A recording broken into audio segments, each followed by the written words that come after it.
Hello friends, आपका स्वागत करता हूं मैं मेरे इस नए वीडियो में। इसका टॉपिक है क्रेडिट अप्रेजल। फ्रेंड्स, जैसे आपको पता है कि मैंने क्रेडिट अप्रेजल फॉर बिगिनर्स एक बुक भी लिखी है जो अमेज़ॉन पर अवेलेबल है, और ये अभी केवल किंडल एडिशन में उपलब्ध है। और जल्द ही मैं इसका हार्ड कॉपी जो प्रोसेस में है वो भी अवेलेबल हो जाएगी मार्केट में।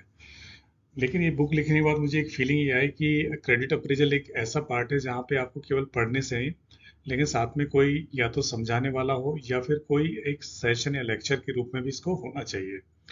तो इसको सोचते हुए मैंने इसके जो इम्पोर्टेंट कंसेप्ट हैं या उनके जो बोलना चाहिए कि जो बेसिक द इम्पोर्टेंट टॉपिक्स हैं, उनको मैंने इस सीरीज में कवर करने की कोशिश की है। तो ये सीरीज का पहला वीडियो है। इसमें मैंने क्रेडिट अप्रेजल को कवर किया है कि चार पांच चीजें इसमें जो कवर करने वाला हूँ वो है meaning of credit appraisal, need of credit appraisal, benefits of credit appraisal, methods of credit appraisal, people involved in credit appraisal, and limitations of credit appraisal. So let us first talk about the meaning of credit appraisal. तो basically credit appraisal का मतलब होता है कि जब भी कोई एक लोन सैंक्शन किया जाता है तो जो लोन की सैंक्शनिंग अथॉरिटी होती है, तो उसको उस प्रपोजल को जिस तरह से द फॉर्मेट आप बोल सकते हैं या उसका एक पर्टिकुलर प्रोसेस बोल सकते हैं कि जो सैंक्शनिंग अथॉरिटी जो सैंक्शन अल्टीमेट करने वाले जिस फॉर्म में उसको प्रेजेंट किया जाता है उसको क्रेडिट अप्रेजल बोलते हैं। Okay, so credit appraisal is basically nothing but the assessment of the borrower and the loan which is given by the bank to the borrower. Okay, so ultimately the credit appraisal करने का मतलब ये होता है कि जो loan bank के द्वारा दिया जा रहा है वो किस टर्म्स एंड कंडीशन पे दिया जा रहा है, उसका रीपेमेंट कैसे होगा, और बोरोर की कैपेसिटी रीपे करने लायक है नहीं, तो इन सब का असेसमेंट करने के लिए जो भी हम इंफॉर्मेशन या डॉक्यूमेंट्स की जो इंफॉर्मेशन या रेफरेंस जो कैप्चर करते हैं एक पर्टिकुलर फॉर्मेट में, उसको हम क्रेडिट अप्रेजल कहते हैं। ओके, उसको सैंक्शन नोट बोलते हैं और इस पूरी प्रोसेस को क्रेडिट अप्रेजल कहते हैं। Okay, now we will talk about need of credit appraisal.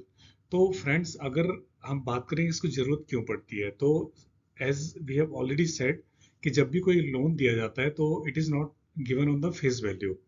तो उसके पीछे पूरा आपका जो बोरोवर है उसकी हिस्ट्री, उसका प्रोफाइल चेक किया जाता है, लोन का पर्पस और उसके टर्म्स एंड कंडीशन डिसाइड की जाती हैं।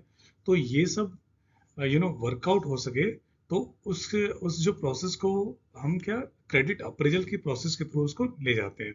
तो अगर हम क्रेडिट अप्रेजल नहीं करेंगे तो वहां पे कोई रिकॉर्ड ही नहीं रहेगा कि लोन किस बेसिस पे दिया गया है। ओके, उसका रीपेमेंट कब होना है, उसका सिक्योरिटी क्या है क्या, तो वो कहीं पे कैप्चर नहीं होगा।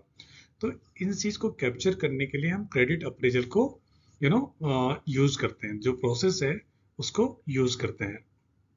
और क्रेडिट अप्रेजल एक तरह से रिकॉर्ड भी होता है, तो आगे जाके काम में आता है। Then benefits of credit appraisal. तो सबसे पहली बात है ये रिकॉर्ड क्रिएट करता है because it's on black and white, either ये डिजिटली होगा या फिर पेपर पे होगा। फिर उसके बाद में once the loan is given, और जब उसका डिसबर्समेंट यानी बोरोवर को उसका पेमेंट लोन जब उसका अमाउंट मिल जाती है, तो उस लोन की मॉनिटरिंग के लिए आप टर्म्स एंड कंडीशन आपने जिस बेसिस जिस पर्पस पे लोन दिया है उसको मॉनिटर करने के लिए क्रेडिट अप्रेजल जो होता है वो काम में आता है। और जब अगर लोन रिकवरी करनी है, जो उसका रीपेमेंट आ रहा है, टाइम से आ रहा है, उसको ये सारी चीजों को मॉनिटर करने के लिए आपको क्रेडिट अप्रेजल वो रिकॉर्ड पे होना चाहिए। ओके, फिर इसके बाद हम बात करते हैं मेथड्स ऑफ क्रेडिट अप्रेजल। तो जो क्रेडिट अप्रेजल की जो प्रोसेस है वो लोन के नेचर पे डिपेंड करता है। सपोज अगर कोई पर्सनल लोन है तो उसमें आप डिफरेंट इन्फॉर्मेशन कैप्चर करोगे, कोई हाउसिंग लोन है तो उसमें डिफरेंट इन्फॉर्मेशन डॉक्यूमेंट कैप्चर होंगे, अगर कोई वर्किंग कैपिटल लोन हो तो उसमें डिफरेंट डॉक्यूमेंट्स और इन्फॉर्मेशन कैप्चर होगी। इसी तरह से कोई टर्म लोन है या प्रोजेक्ट फाइनेंस है तो वहां पे डिफरेंट डिफरेंट इंफॉर्मेशन और जो डॉक्यूमेंट्स का रेफरेंस लेके उसको क्रेडिट अप्रेजल का प्रोसेस को कंप्लीट किया जाता है। ओके, सो समटाइम अगर वर्किंग कैपिटल लोन है तो उसका मेथड अलग होती है, टर्म लोन है तो अलग होती है, अगर इंडिविजुअल पर्सनल लोन होते हैं उनके मेथड अलग होते हैं। नेक्स्ट है people involve in credit appraisal. तो बेसिकली इसमें इन्वॉल्व कौन कौन कौन करता है क्रेडिट अप्रेजल।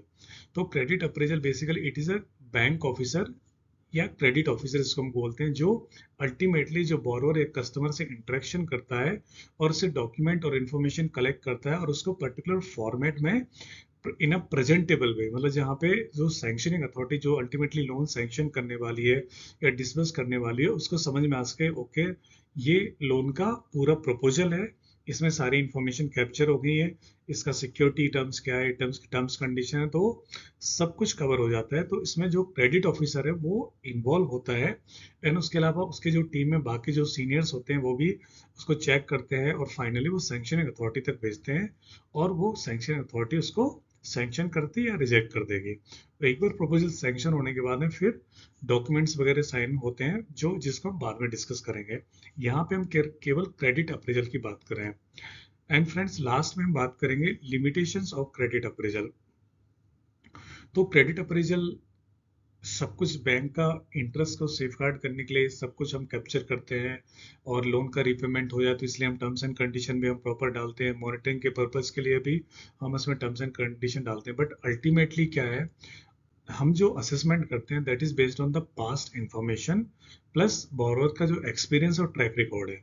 लेकिन फ्यूचर, जैसा हम सबको पता है कि फ्यूचर रिस्क से भरा पड़ा हुआ है और आगे जाके कुछ भी चेंज हो सकता है। हम रिस्क को यहाँ पे क्या मिनिमाइज कर सकते हैं, लेकिन रिस्क को अवॉइड नहीं कर सकते हैं।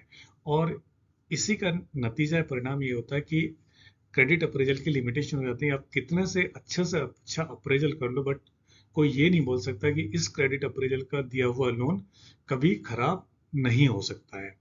आप रिस्क को मिटिगेट कर सकते हो, आप रिकवरी के चांस बढ़ा सकते हो, आप पूरा फुल रिकवरी कर सकते हो, but even though best of the best credit appraisal भी उसमें लोन डिफॉल्ट हो सकता है, because it is not always the borrower की मिस्टेक होती है, लेकिन या बोरोर का इंटेंशन नहीं होता। लेकिन कई बार मार्केट कंडीशन होती है, इकोनॉमिक कंडीशन ऐसी होती है जहाँ पे लोन डिफॉल्ट होना चालू हो जाते हैं। फॉर एग्जांपल अगर मैं बात करूं कि अगर कोई प्रोजेक्ट फाइनेंस है, अगर एक पावर प्रोजेक्ट आ रहा है और बहुत रिनोन्ड ग्रुप है, सपोज रिलायंस बना रहे, टाटा बना रहे, कोई भी बना रहे ग्रुप को, लेकिन अगर वहां पे जहाँ पे प्रोजेक्ट डाल रहा है, सपोज वहाँ की जो जियोग्राफी में कुछ ऐसी कंडीशन आ जाती है जहाँ पे वहां पे लगता है कि प्रोजेक्ट लगाना वाइबल नहीं है, लेकिन वो प्रोजेक्ट वहां पे बन गया है, ठीक है, तो वहां पे उसका प्रोडक्शन स्टार्ट होने से पहले ही ये जो कंडीशन बाद में पता चले उसकी वजह से प्रोजेक्ट डिफॉल्ट में जा सकता है। ओके, तो ये कई बार लिमिटेशन हो जाती है क्रेडिट अप्रेजल की, कि आप इवन दो आप बेस्ट ट्राई करते हो रिस्क को कवर करने को, रिस्क को मिटिगेट्स करने को, लेकिन जहाँ पे लिमिटेशंस होती हैं वो वो वो भी पैरेलली चलती है। ओके, सो फ्रेंड्स इस वीडियो के माध्यम से मैंने ब्रीफली कवर किया है कि क्रेडिट अप्रेजल का मीनिंग क्या है, इसकी जरूरत क्यों पड़ती है, इसके बेनिफिट्स क्या होते हैं, मेथड्स क्या होती हैं, कौन करता है क्रेडिट अप्रेजल, और लिमिटेशन क्या होती हैं। उम्मीद करता हूँ आपको ये वीडियो पसंद आया होगा।